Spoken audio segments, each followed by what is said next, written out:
हमने कैंडलस्टिक में एक पैटर्न जो है वो बाकी रह गई थी हमारी, जिसका नाम है ट्वीजर टॉप और ट्वीजर बॉटम। मतलब एक इस प्रकार की कैंडल है कि सिमिलर मतलब पैरेलल कैंडल बनती है दोनों एक साथ साथ में। ठीक है, जैसे कि यहाँ पे एक कैंडल बनी,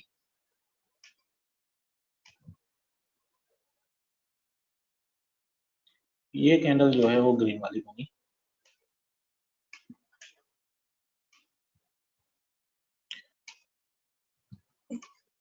और सिमिलर हाई से वो कैंडल दूसरी बनी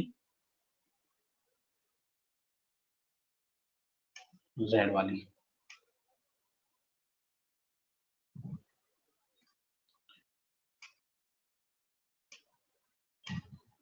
सिमिलर कैंडल रेड वाली, मतलब एक हाई और दूसरे हाई दोनों जो है ना वो सिमिलर है, मतलब यहाँ पे हाई जो है वो सिमिलर है, और ये कैंडल जो है वो बन रही है टॉप पे, मतलब स्टॉक के डायरेक्शन, मतलब ये जो हमारा टॉप डायरेक्शन जा रहा है, या बुलिश डायरेक्शन में जब चल रही है हमारा टॉप, उस टाइम पे जब एक हाई का कैंडल बना, सिमिलर हाई से अगर दूसरा कैंडल बना और सेम कैंडल लेंथ वाला, ठीक है, इसकी लेंथ भी सिमिलर होनी चाहिए कैंडल।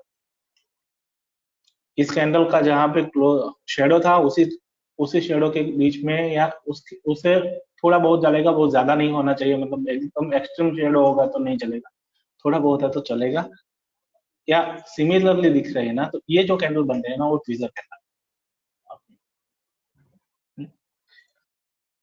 ये कैंडल जो है ना वो ट्वीजर कैंडल है। सेम चीज टॉप पे बनती है, या फिर सेम चीज बॉटम पे बनती है, और बॉटम में यहाँ पे शेडो नहीं होगा, ठीक है, यहाँ से वो उसका लो होगा। ये क्लियर?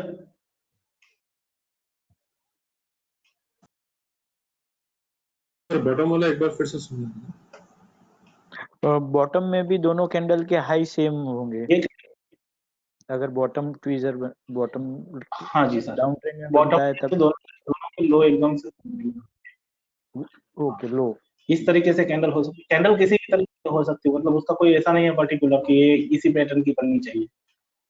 ठीक है, अगर हाई पे बनी है तो ये जो है अपना ट्वीजर का ये ग्रीन वाली कैंडल है, और ये वाली जो है वो अपनी रेड वाली। तो दोनों का हाई जो है अगर टॉप पे बनती है तो दोनों चाहिए, शेडो जो है मतलब उसका वो सिमिलर होना चाहिए। एक तरीके से देखो, इस तरीके से बोल लेंगे अपन, ये कैंडल और ये कैंडल जो है ना, उसको क्या बोलेंगे हम, एक की रिप्लिकेंट दूसरी होनी चाहिए, मतलब इसका कॉपी यही दूसरी कैंडल बनी है, पहली कैंडल की कॉपी कैंडल दूसरी बनी है, पर डायरेक्शन चेंज है। क्लियर?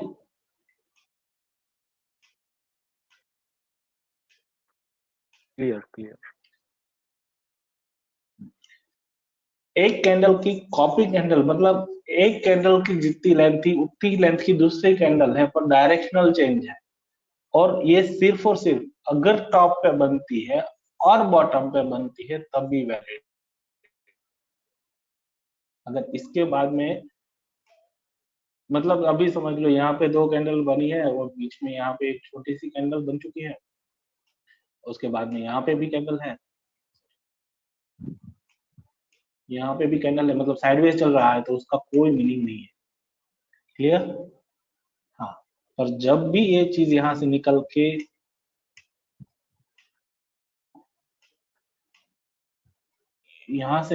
के जब ये इस तरीके से बनना शुरू हो जाए,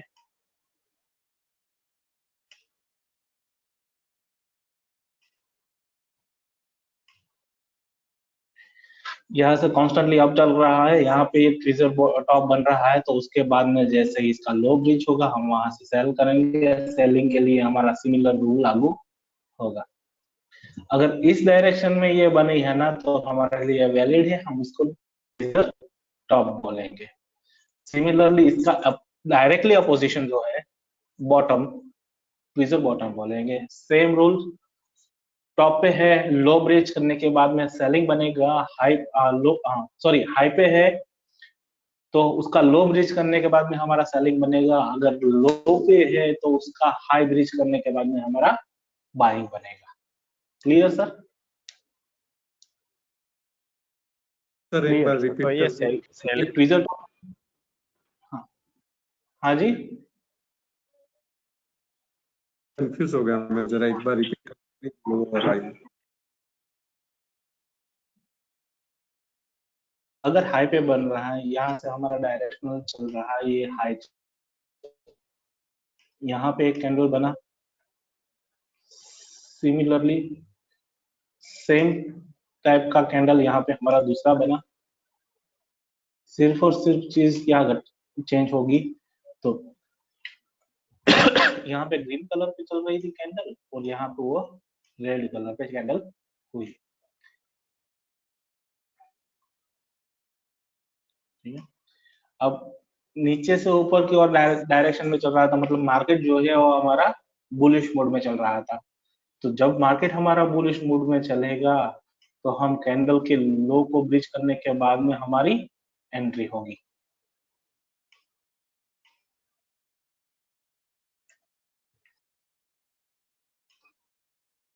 ठीक है, अब सिमिलरली चीज तो यहाँ पे वाइजा वर्सा ले लो, यहाँ से ये डाउन था और कैंडल हमारी ये बन, तो जब उसका हाई ब्रिज करेगा तो वहां पे हमारी एंट्री होगी।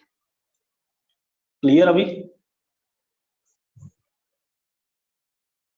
कैंडल के कलर चेंज नहीं होंगे ना, ये मतलब क्या ग्रीन और ब्लू के, ये कैंडल के कलर कैंडल जब बेरिश में तो कलर से ग्रीन और रेड तो मतलब नहीं है सर, सिर्फ और सिर्फ हाँ, नहीं, अगर यहाँ पे बुलिश कैंडल बना हुआ है तो हमारा यहाँ पे बेरिश कैंडल बनना चाहिए।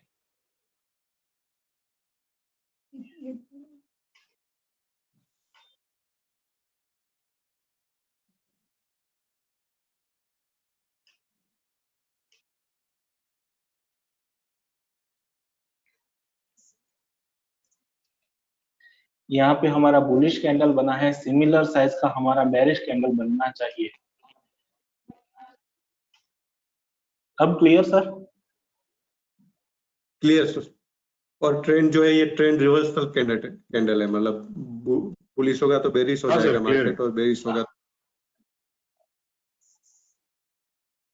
हाँ जी, ये ट्रेंड रिवर्सल कैंडल है। जिस तरह का ट्रांजैक्शन में ट्रेड चल रहा होगा वहां से वो डायरेक्शन चेंज कर देगा। टू कैंडल की पैटर्न है जो मैंने मटेरियल में ऐड नहीं किया हुआ था, तो इसलिए ये रह गया था अपना। टू कैंडल्स का पैटर्न है, ऑलमोस्ट हाई के लिए हम 21 डेज ही प्रेफर करेंगे, 21 डेज के हाई पे हो बेस्ट है। सिमिलरली इसमें एक चीज वॉल्यूम में रहेगी, अगर दोनों में सिमिलर वॉल्यूम है तो सबसे बेस्ट रहेगा। सिमिलर वॉल्यूम अगर दोनों कैंडल में, यहाँ पे जितना वॉल्यूम था उतना ही वॉल्यूम अगर बेरिश कैंडल में मिल जाए तो बेस्ट ट्रेड बनेगा और बहुत अच्छे से चलेगा। Now clear?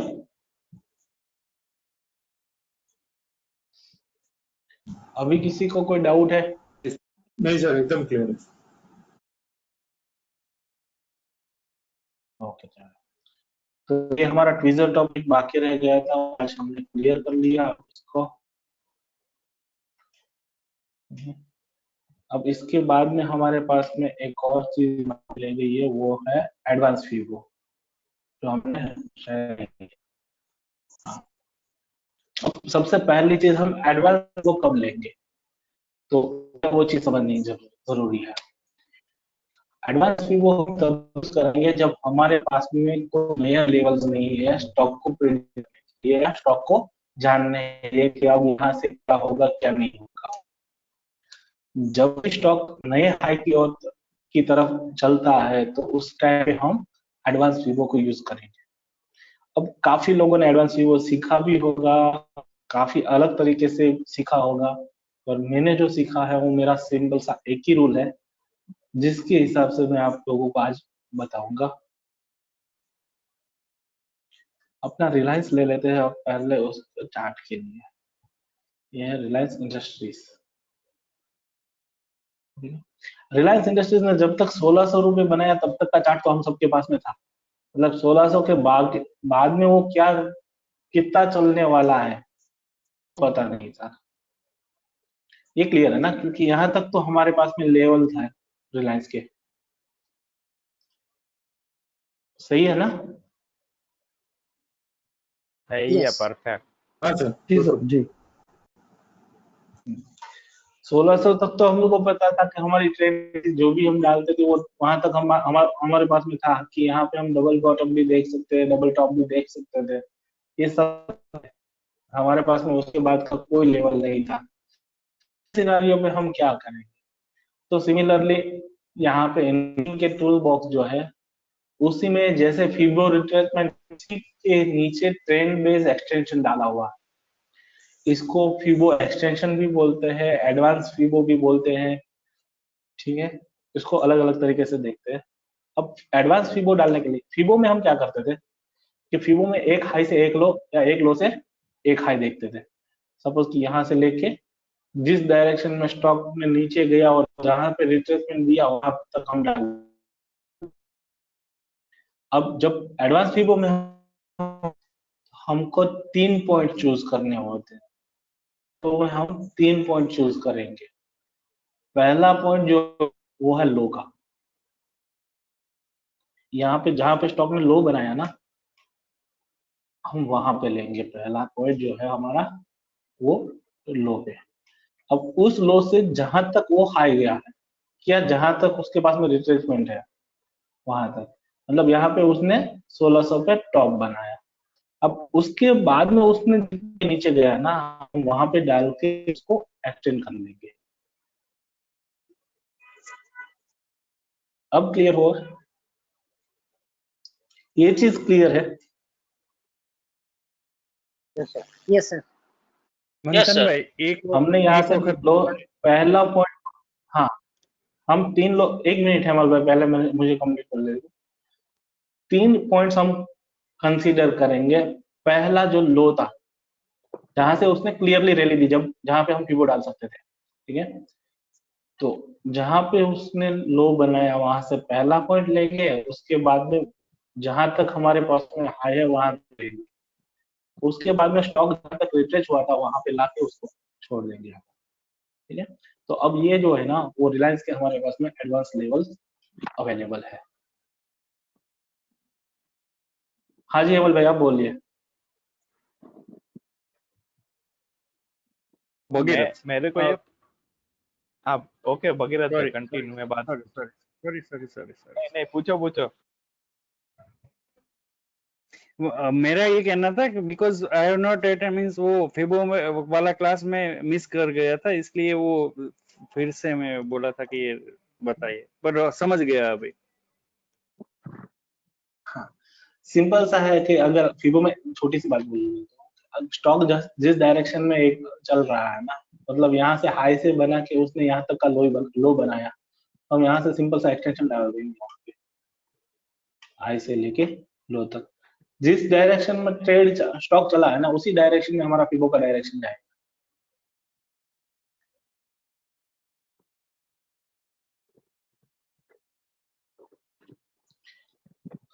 अब बोलिए। हाँ मंथन भाई, तो ये मैं जी लाइफ कमल टाइम भाई हाई, बोलिए। लाइफ टाइम हाई बनाएगा तभी एक्सटेंशन डालेंगे ना? हाँ जी सर तभी डालेंगे आप। Okay sir. मंथन भाई, अगर मैं ये आपने जो दूसरा फीबो डाला उसके बाद एक्सटेंशन ना यूज करूँ और मैं फीबो यूज करूँ, तो वो जो टारगेट आया ना 2034, तो मैं तो अभी तक ये फीबो वाला ही यूज करता था, तो मतलब वो सही है कि उसमें एडवांस फीबो यूज करना है जब स्टॉक लाइफ टाइम हाई पे? एडवांस फीबो ही यूज करना है, लाइफ टाइम हाई पे हमको सिर्फ एडवांस फीबो ही यूज करना है। Okay done, thank you. Life time high पे सिर्फ एडवांस फीबो यूज करना है। अब एक चीज और बता दो सिंपल सा, अभी ये रिलायंस का चार्ट है देखो। हाँ जी हेलो सर, वो रिट्रेसमेंट कहाँ तक कंसिडर करना है? हाँ जी 0.5 रिट्रेसमेंट जो है वो कहाँ तक के कंसिडर करने? 0.38, 0.5 और 61% का? एक्सटेंशन का रिट्रेसमेंट की बात कर रहे हो सर ये? हाँ, जो टॉप पे गया उसके बाद आपने जो रिट्रेसमेंट का लिया एडवांस पीवो में, वो कहाँ तक की वैलिड रहेगी? मतलब 0.38 की हाँ जी रहेगी क्या 0.5 की? सर, नॉर्मल नॉर्मल ट्रेडिंग मतलब नॉर्मल स्टॉक में जो है ना, वो 1.68% तक जाता है और उसके बाद में 2.68% तक जाता है। मैंने उससे ज्यादा तक स्टॉक को डाउनफॉल में या अपफॉल में देखा नहीं है अब तक, जहां नहीं पे नहीं मैंने सर, फीबो डाले हैं ना उसको। हेलो सर, जो पहले जो लो लिया 3 पॉइंट है उसमें पहला पॉइंट लिया, दूसरा हाई लिया, तीसरा जो पॉइंट आपने कंसिडर किया था वो रिट्रेसमेंट बोल रहा हूँ हाँ मैं, नीचे वाली, वो कहाँ तक हमें हाँ, कंसिडर करनी? अच्छा इसका बोल रहे हो आप। हाँ, अब यहाँ फर्स्ट से टू। एक बड़ी वाली रैली हुई है सर, यहाँ पे हाँ टॉप पे, एक मिनट, टॉप बनने में, डबल टॉप बनने में यहाँ बड़ी वाली रैली हुई है सर। हाँ उसके सर। बाद में उसने रिट्रेस किया होगा स्टॉक में। हमारा हाँ सर। ट्रिपल टॉप का, हाँ हमारा top double top triple top का वो है, उसके हिसाब से देखो तो वहां पे स्टॉक रिट्रेस करेगा थोड़ा सा या 10% तक नॉर्मली, ठीक है। उसने ओके रैली ओके। किया ऊपर की हुआ मतलब, और उसके बाद में जहां पे रिट्रेस हुआ वो लेके जाएंगे।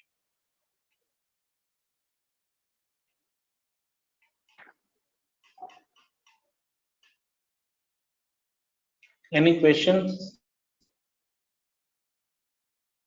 ये एक क्वेश्चन है कि ये जो हम बना रहे हैं ये वो एक्सटेंशन, वो डेली पे ही सही रहेगा ना? वीकली या मंथली मंथली पे जरूरत नहीं ना बनाने का, फीबो चेक करने का? फीबो सर हम डेली सिर्फ और सिर्फ फीबो एक्सटेंड, फीबो सिंपल, हम फीबो रिट्रेसमेंट जो है वो भी डेली में ही डालेंगे, फीबो एक्सटेंशन जो है वो भी हम डेली में ही डालेंगे। Thank you sir. फीबो, हाँ फीबो जो है वो डेली में डालेंगे, एक्सटेंशन हम डेली में डालेंगे। कब भी हम डेली में फाइंड आउट करेंगे, ठीक है। Any question? अब कोई और क्वेश्चन हो तो बोल दीजिए। नहीं सर, क्लियर। ओके, तो यहाँ पे हमारा एक्सटेंशन में अगर किसी को कोई और डाउट हो तो अभी तक बोल सकते हैं। मुझे जहां तक लगता है तब तक बहुत कम जरूरत पड़ेगी एक्सटेंशन यूज करने की, पर अगर कोई स्टॉक अच्छा वाला मुंह दे चुका है तो उसमें हम डेली के बेसिस पे एक्सटेंशन यूज करेंगे। एक्सटेंशन हम सिर्फ और सिर्फ एक्सटेंशन का सिर्फ और सिर्फ यूसेज हम जो है वो नया कहाँ तक का जा सकता है उसको हम टारगेट डिसाइड करने के लिए यूज करेंगे। उसके अलावा हम एक्सटेंशन का कोई इस्तेमाल नहीं करेंगे। हम सिर्फ यही जानने के लिए कर सकते हैं, एक्सटेंशन का यूज करेंगे कि जब इसने ब्रेकआउट दिया है, मतलब उसका लाइफ टाइम हाई ब्रेक कर दिया है, तो मेरी पोजीशन अगर कहीं पे खड़ी है तो मैं कहाँ तक उसको होल्ड कर सकूं, हम वहां तक यूज करेंगे, ठीक है ना। Any question? नहीं, क्लियर है सर। सर यानी इसका मैक्सिमम लिमिट 1.618 ऐसा पकड़ना है या उसके भी आगे? Actually sir Fibo extension highly use जो है वो इलीट में होता है कि एक एक वेव खत्म होने के बाद में जो दूसरी करेक्टिव वेव होती है, तो उसके बाद में नेक्स्ट वेव जो आएगी उसका टारगेट डिसाइड करने के लिए फिबो का एक्सटेंशन का यूज होता है।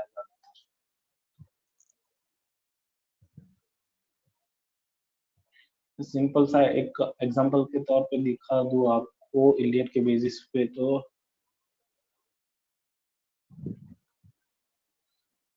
मैं ये सीख रहा हूँ, मतलब मुझे इतना ज्यादा आता नहीं है, तो ये मैं क्लियर कर रहा हूँ अभी। और उसमें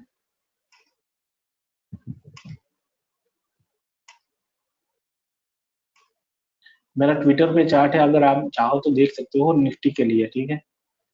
निफ्टी का मेरा चार्ट वहां था।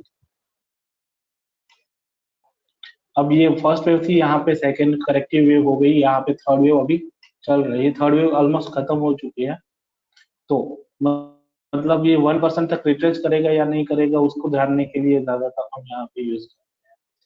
अब जैसे कि यह खत्म हो चुका है और फोर्थ वेव जब शुरू हो चुका है तो हम उसको इस तरीके से जाएगा, उसके लिए हम उसको यूज कर सकते हैं। अब देखो तो टॉप में जो है वो निफ्टी का टारगेट जो है वो 11,700 आ रहा है, 11,800 आ रहा है, और डाउन में बॉटम में देखें तो यहाँ पे 10,540 के करीबन उसका टारगेट आ रहा है निफ्टी का। और सिंपल सा सेम कंडीशन है 11,500 को ब्रीच करने के बाद में, क्योंकि यहाँ पे थर्ड वेव खत्म हुआ था, ये फोर्थ वेव में चल रहा है अभी। मतलब फोर्थ वेव कैसे है, तो वो कंसोलिडेशन जोन में है, इसलिए ये फोर्थ वेव कैलकुलेट हो रही है। ठीक है, तो फिबो एक्सटेंशन का हम ज्यादातर यूज जो है ना वो फिबो इलियट वेव में करते हैं, तो हमको वैसे भी ज्यादा इसकी जरूरत नहीं पड़ेगी। यहाँ पे वेव काउंटिंग के लिए हम ज्यादातर इसका इस्तेमाल होता है कि अगर यहाँ से ब्रेकआउट हुआ तो स्टॉक का जो है वो मैक्सिमम 12,500 तक का 78% रिटच करे, और अगर एक वेव जैसा दूसरा वेव बन रहा है, मतलब 1=3 बना है तो 3=5 बनेगा, तो उसके हिसाब से हम यहाँ पे टारगेट जो है वो सेट कर सकते हैं। Clear sir? एक्सटेंशन का एक्चुअल यूज यह है, तो मेरी स्टडी के हिसाब से वो मेरे लिए कहीं पे भी यूजफुल नहीं था, इसलिए हमने इसको लास्ट में रखा था, जो कि हम लेने वाले भी नहीं थे, पर आज बात हुई थी तो इसलिए इसको कंसीडर कर लिया है। एक्सटेंशन में अगर किसी को कोई भी डाउट हो या पूछ सकता अभी। नहीं सर, क्लियर।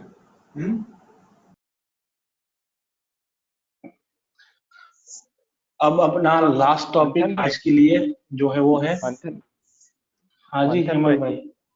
हाँ, कोई स्टॉक में ऐसा होता है कि मतलब नीचे से वो कंटिन्यूअस ऊपर आए हैं, तो मतलब उसमें थोड़ा सा भी रिट्रेसमेंट हमें मतलब अपेरेंटली नहीं दिखता है, तो उसमें भी हम एडवांस फीबो भी डालेंगे।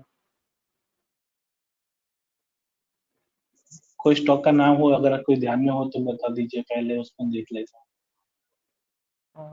नहीं, ऐसा एग्जैक्टली तो याद नहीं है, पर मैंने ऐसा देखा है।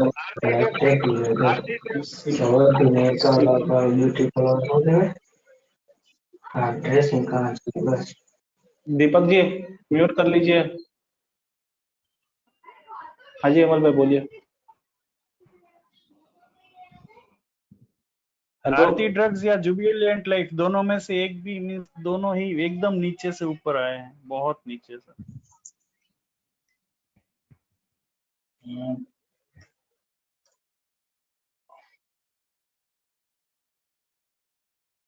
डबल है हाँ।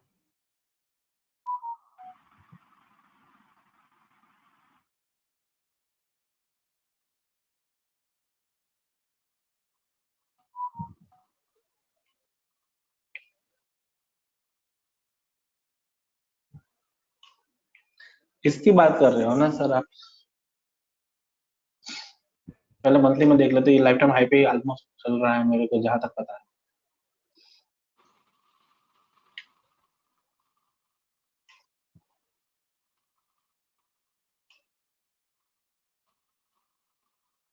अब जब ये सिनारियो बना ना सर, यहाँ देखो यहाँ से होके चलना शुरू हुआ भारतीय ट्रक,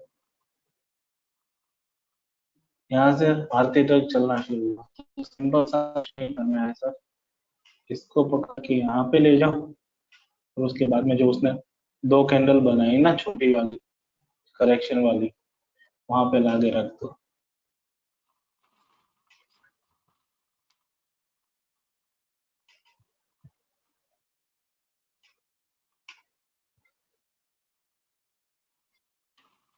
तो अब इसने तो ऑलरेडी 4.23% का भी एक्सटेंशन इसने ब्रेकआउट दे दिया है, तो उसके बाद का जो लेटर निकलेगा हम उसको देखेंगे। ठीक है, हम 4 की जगह पे 5 को यूज कर लेते हैं अभी। हाँ जी बोलिए अभी। तो इन शॉर्ट इस ऐसा हुआ कि इसको फिबो एक्सटेंशन इसमें यूज करेंगे। तो सेकंड और थर्ड पॉइंट हाँ चाहे जी, कितना भी छोटा, इन शॉर्ट ऐसा हुआ कि सेकंड और थर्ड पॉइंट कितना भी छोटा वाला रिट्रेसमेंट हो तो भी हम यहाँ यूज पे वहां पे लगा यहाँ पे सकते हैं। तीन कैंडल का रिट्रेसमेंट हो चुका है। ओके, 3 कैंडल का रिट्रेसमेंट हो चुका है। हाँ sir, done done, okay, clear. आपके जो तो बूम है सर, ये तो बूम होता है। अब देखो इसने चल लिया है, काफी चल रहा है, मेरे पास में स्टॉप का भी नहीं है।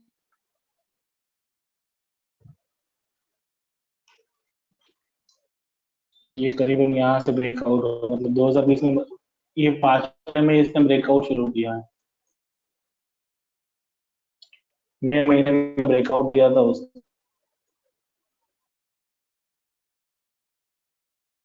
और 4 महीने में ये सिग्नल।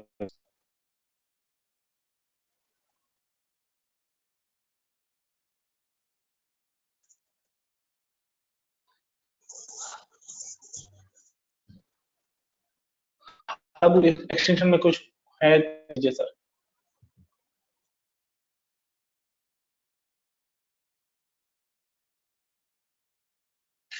किसी का कोई क्वेश्चन है तो पूछ लीजिए अभी। No clear.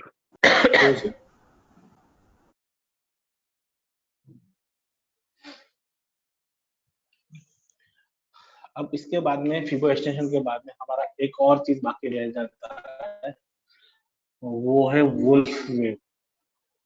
एक्चुअली वुल्फ जो है ना, वो अब तक का सबसे अच्छा वाला टूल है, सबसे अच्छा वाला वुल्फ। ज्यादातर एंडिंग डायगोनल पे बनती हो, पहले वुल्फ के बारे में थोड़ा बता देता हूँ, उसके बाद में किस तरीके से काम करती है और किस तरीके से होता है वो बताऊंगा। अब तक का सबसे अच्छा ट्रेडिंग टूल जो माना गया है उसका नाम वुल्फ वेव है। तो जहां तक मुझे समझ में है और जहां तक मैं जानता हूँ, अगर आप लोगों ने वुल्फ वेव को आइडेंटिफाई, तो जो बड़े टारगेट, स्विंग टारगेट नहीं, बड़े टारगेट के लिए जो ट्रेनिंग करते हैं ना, वो आप लोग पा सकते हैं। हमने एक चीटिंग वेज और फॉलिंग वेज ऐसा सीखा था हमने जब लाइन का, तो जैसे ही उस ब्रेकआउट बोला था 5th पॉइंट पे कि राइजिंग वेज में जो 5th पॉइंट का जो फेक ब्रेकआउट है ना, वो अच्छा वाला टारगेट डाउन साइड पे दे सकता है। राइजिंग वेज और फॉलिंग वेज का जो ब्रेकआउट है ना, वो आपको अच्छा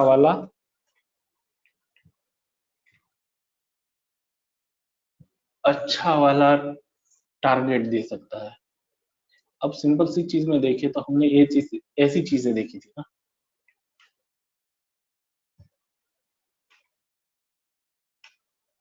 ये क्या चीज है अपनी, rising veg, rising veg, Wedge, rising wedge. Falling veg, ये कहाँ फॉलिंग बना वेज, है, फॉलिंग वेज। ठीक है। ओके। अब राइजिंग वेज में क्या करेंगे, यहाँ पे नंबर्स डाल देते हैं।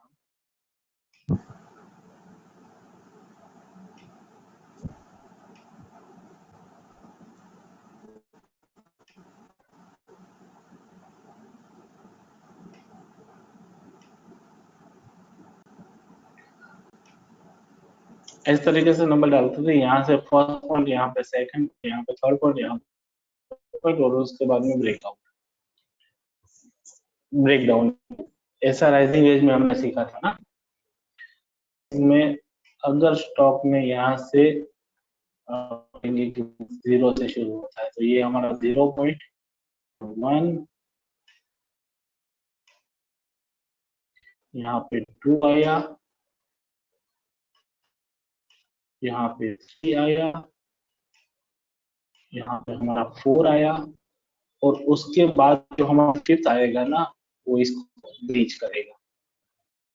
अब जब 5th पॉइंट यहाँ से ब्रीच करेगा और 5th पॉइंट यहाँ से लेके जब इस वेज के अंदर आएगा, इस वेज के अंदर आएगा, मतलब हमारी वेज की जो लाइन है वहां तक आएगा।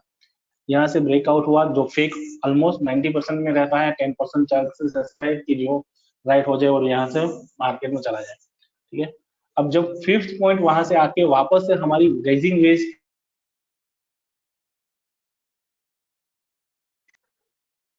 कैंडल का कंसोलिडेशन का मतलब इसी वेज की अपर लाइन पे 3 कैंडल क्लोजिंग हुई, और जब वो 3 कैंडल खत्म हो गई तो उसके बाद में राइजिंग वेज वाला जो हमारा ब्रेकआउट है ना, वो ये वाला टारगेट को देगा, 1 से लेकर 4 तक का जो भी टारगेट।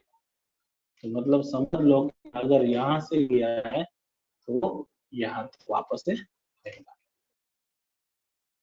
तो 1 3 और ये पूरा जो चला ना 1 से 4 1 से 2 तक का जितना भी टारगेट है, तो उसका डबल टारगेट यहाँ पे आएगा उसका।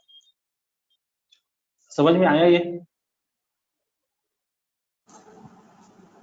सर ये टारगेट वाला वो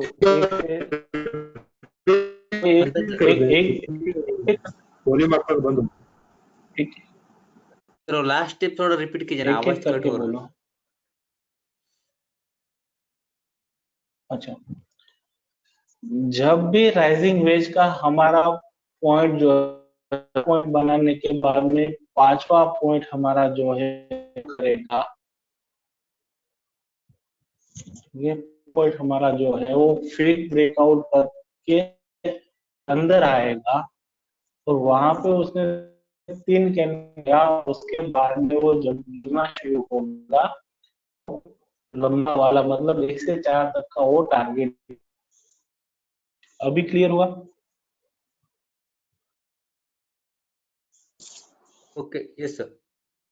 सर तो आवाज 3 बहुत कैंडल कट रही बनती है। है, 3 कैंडल बनती है, तो वो वेज के अंदर से काउंटिंग करनी है 3 कैंडल। इसके अंदर क्लोज होनी चाहिए।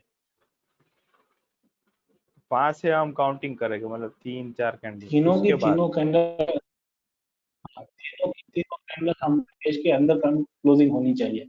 सर या आपकी तीनों वॉइस के थोड़ी तीनों ब्रेक हो कैंडल गई। हमारे वेज के अंदर क्लोजिंग हो मंथन गई। भाई वो पॉइंट फिर से बताइए ना, 3 कैंडल वाला, क्योंकि आवाज बहुत कट रही है। सर आपकी वॉइस काफी कट रही है सर। 1 minute sir.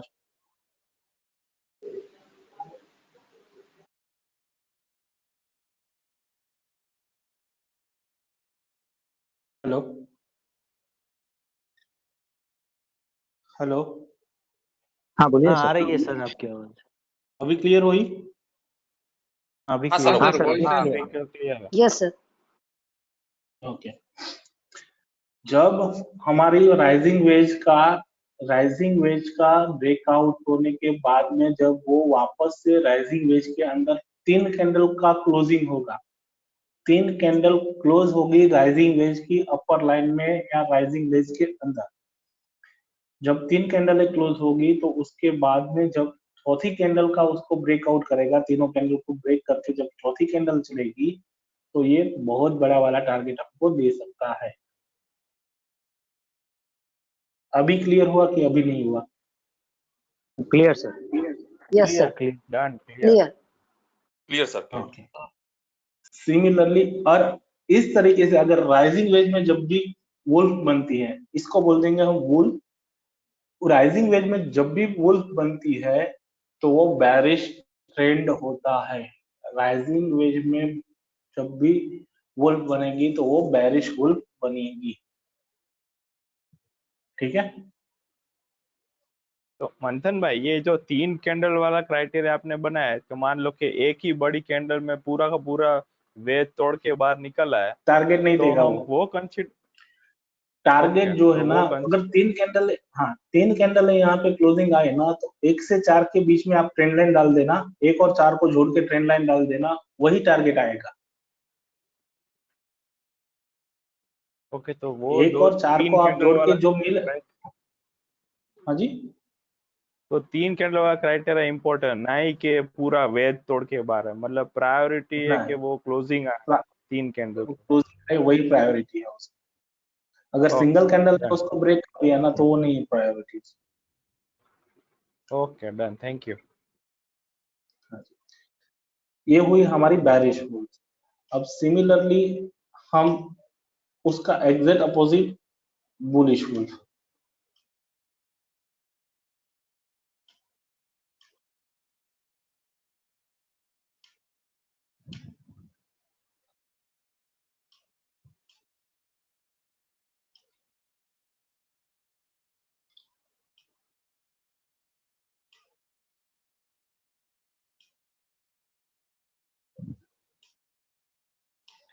1 से लेके 2,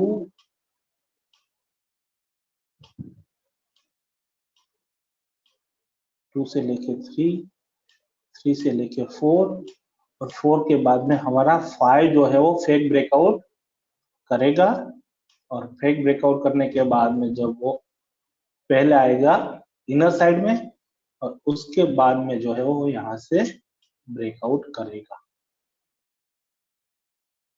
क्लियर? क्लियर। सर जी ये सबसे इम्पोर्टेंट चीज है, अगर नहीं समझ में आए ना तो 2 बार पूछ लेना। अगर इसको ढूंढना शुरू कर दिया और इस पे आपकी मास्टरी होगी ना, एक ऐसी चीज है जो आपको आंखों से दिखेगी, पर बहुत ज्यादा प्रैक्टिस करोगे उसके बाद में दिखेगी।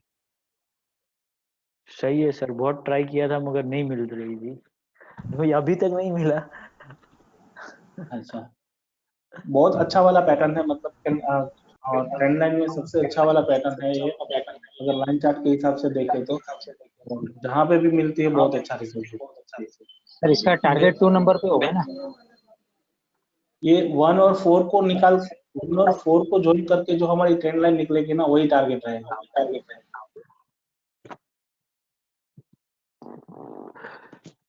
ओके मेरे 1 और 4 को, हाँ। एक और चीज, ये आपको अगर वीकली में दिखे तो वीकली में बहुत बड़ा टारगेट आता है, मंथली में दिखे तो डिजास्टर टारगेट आता है, डेली सर में दिखे मेरे तब भी टारगेट अच्छा आता है। पर छोटी टाइम फ्रेम पे कभी मैंने इसको अप्लाई नहीं किया है, तो मुझे उसके बारे में कुछ पता नहीं है। तो छोटी टाइम फ्रेम के लिए मैं कुछ नहीं कहूंगा, 1 डे, वीकली और मंथली में आप उसको ढूंढ सकते हो और उसको अप्लाई कर सकते हो, और सभी में टारगेट मिलते हो, मैं पक्का कहता हूँ।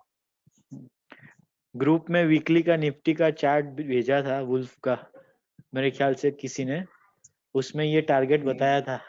तब मैंने जब पोस्ट किया था तब आपने ही किया होगा, मेरे आइडिया नहीं है, मगर तब जब देखा था मैंने कहा ये इतना टारगेट होगा नहीं होगा, मगर आज वो पूरा कंप्लीट हुआ। निफ्टी ने दिया ना वो टारगेट। हाँ हाँ, निफ्टी में वीकली में ही ये वुल्फ बना के चार्ट पोस्ट किया हुआ था। वीकली में ही निफ्टी का वुल्फ पे बना के मैंने ही चार्ट पोस्ट किया था, तो मार्केट आप ही ट्रेंडिंग बेस होगा पे चल सर रहा था। वही।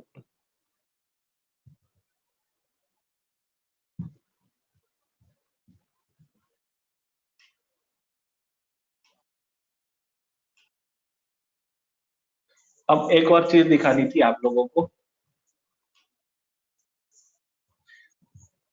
अब जब ये साइड वे में ट्राइंगल बने ना, साइड वे में जैसे कि यहाँ पे बना हुआ है, ये 1 2 3 4 और 5, जब ये साइड वे में ट्राइंगल बने ना, ठीक है, तो ये वाला रिजल्ट नहीं देगा आप, तो थोड़ा बेटर अंडरस्टैंडिंग के लिए बोल रहा हूँ। यहाँ पे वुल्फ मतलब हमारा राइजिंग वेज और फॉलिंग वेज वही होना चाहिए, इस तरीके से एकदम साइड स्लाइड ट्रायंगल नहीं होना चाहिए, ठीक है। ओके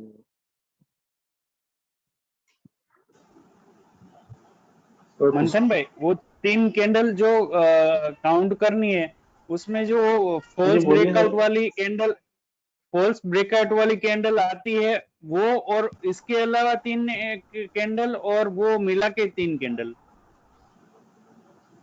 हाँ भगीरथ भाई, मैं क्या पूछ रहा हूँ मंथन भाई, कि वुल्फ हाँ जी, में वो हाँ जी, फॉल्स ब्रेकआउट वाली कैंडल जब अंदर आती है, हाँ, वो और दूसरी 3 कैंडल, और या उसको मिला के 3 कैंडल? उसको काउंट करने के बाद में दूसरी कैंडल, 2 कैंडल। ओके, उसको मिला के 2 कैंडल ना, टोटल हाँ मिला जी, के उसको 3। और 2 के, हाँ। Okay, thank you.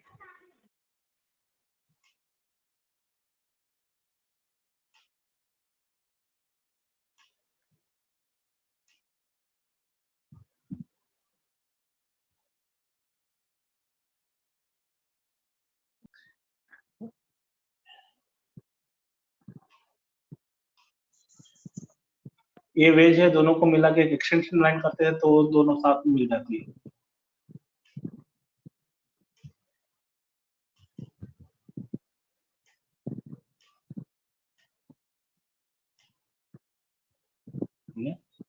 वीकली में है निफ्टी का चार्ट करीबन 2000, हाँ ये 18 से लेके 18 पे फर्स्ट पॉइंट था, दूसरा पॉइंट भी 18 में ही था यहाँ पे, और ये जब टॉप बना उसके बाद बस यही चार्ट था मेरे ख्याल से, आपने जो पोस्ट किया था वो।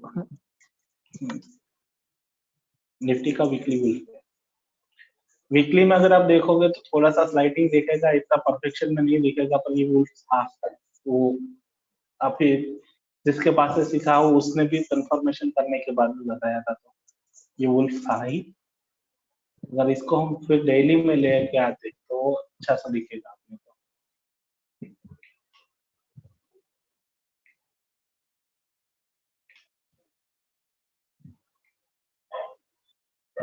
1 2 3 पॉइंट, और यहाँ पे फिफ्थ का फेक ब्रेकआउट हुआ और वहां से उसने अंदर आके वापस मार्केट को डाला।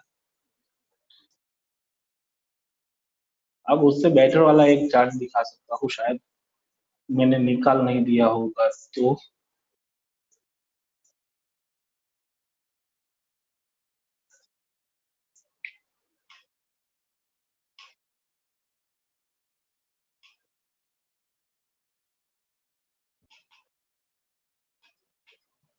ये रही वुल्फ का फेवरेट ऐसा ना, Maruti favourite. Maruti fifth point हुए यहाँ पे 1 2 3 कैंडल्स हुआ, यहाँ पे सस्टेनेबल आया, उसके बाद में उसने ब्रेकआउट किया और इसका टारगेट है।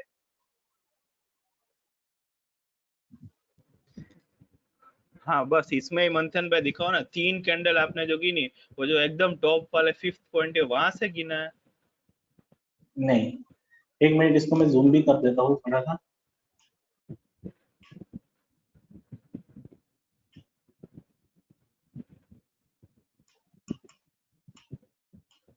काफी बड़ा ज्यादा जूम हो गया है इसका।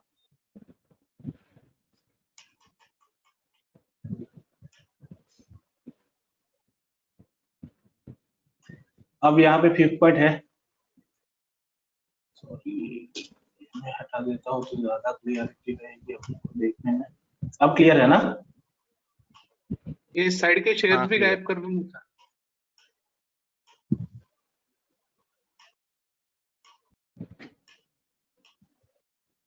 अब क्लियर दिख रहा है ना? अब हाँ। यहाँ पे फिफ्थ पॉइंट का फेक ब्रेकआउट हुआ, उसके बाद में कैंडल ने यहाँ पे फर्स्ट क्लोजिंग दिया, उसके बाद में यहाँ पे सेकंड क्लोजिंग दिया, उसके बाद में यहाँ पे थर्ड क्लोजिंग दिया। ये देख सकते हो ना तीनों कैंडल, ये पहली कैंडल, दूसरी कैंडल और तीसरी कैंडल। यस यस मंथन भाई। ठीक है, उसके बाद में जो है ना वो ब्रेकआउट हुआ यहाँ पे चौथी कैंडल पे, पांचवी कैंडल पे, पांचवी कैंडल पे ब्रेकआउट हुआ है, तो यहाँ से हम ट्रेड करेंगे। जब ये 3 कैंडल और निकल के यहाँ से ट्रेंड लाइन को ब्रिज किया, तो पांचवी कैंडल पे ब्रिज करने के बाद में हम ट्रेड करेंगे। अब इसका एसएल क्या रहेगा? अब एक चीज काफी देर तक काफी क्लियरली सुनने की जरूरत है सर, कि जब आप यहाँ से ट्रेड एग्जीक्यूट करते हो, आपका हायर पॉइंट जो है ना, अपना वेज का हायर पॉइंट जो है ना, वो आपका स्टॉप लॉस रहेगा। तो अगर यहाँ से एंट्री किया आपने 71,000 मतलब 7,100 से, तो आपका स्टॉप लॉस जो है ना वो 7,300 रुपए का आ रहा है, मतलब 200 पॉइंट का स्टॉप लॉस आ रहा है मारुति, जो एक दिन में हिट होने के लिए काफी। पर फिर भी रिस्क लेके आप ट्रेड करोगे तो आपको सक्सेस रेशियो इसमें सबसे ज्यादा। अब इसका टारगेट जो है ना वो यहाँ पे मिला 6,500 का, 600 पॉइंट का टारगेट जो है वो आपको यहाँ पे मिल रहा है। अभी कोई डाउट है? नहीं सर। नो मंथन। यहाँ तक क्लियर होगा ना?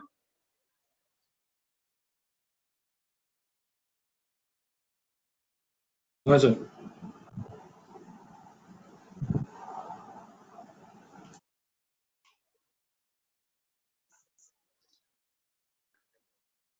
इसमें भी एक वुल्फ वेव थी, शायद मैंने निकाली नहीं होगी तो मैं बता देता आपको।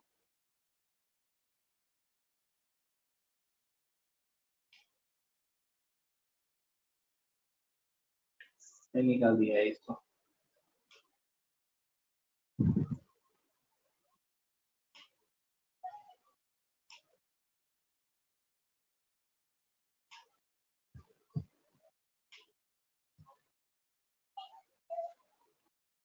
नहीं, इसमें नहीं, चार्ट में नहीं पड़ा है मेरे पास, मैं वरना दिखा था।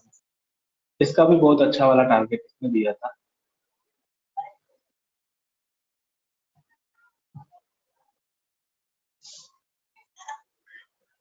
अब और कोई कुछ पूछना चाहता है, कुछ भी हो तो बोल दीजिए।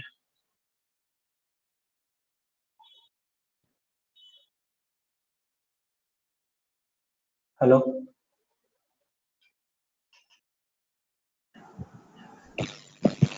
नहीं सर, नो क्वेरीज होता। किसी को कुछ डाउट है या कोई और चीज पूछना चाहता है तो बोल दीजिए। अंतम भाई